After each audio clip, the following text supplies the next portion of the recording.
मैंने कहा साहिल पे चलते हैं। उसने कहा शॉपिंग करते हैं। मैंने जेब से सिक्का निकाला, हेड और टेल। उसने कहा टेल। मैंने सिक्का हवा में उछाला और हेड आया। हम साहिल पे चले गए।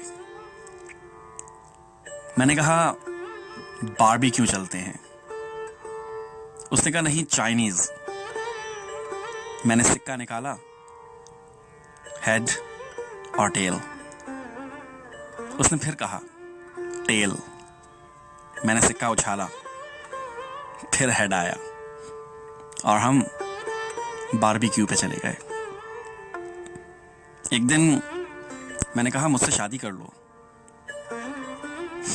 उसने कहा नहीं, कजन से करूंगी। मैंने सिक्का निकाला, हेड और टेल। उसने फिर कहा टेल। इस बार कमबख्त टेल आया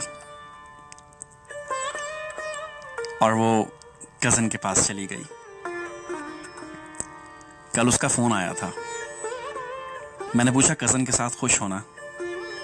उसने कहा बहुत खुश हूं। वो अपने फैसले खुद करता है, सिक्के से नहीं करवाता।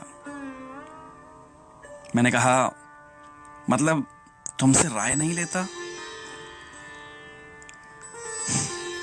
उसकी हिचकी बन गई और फोन बंद कर दिया। मैंने सारे सिक्के जेब से निकाले और हवा में उछाल दिए।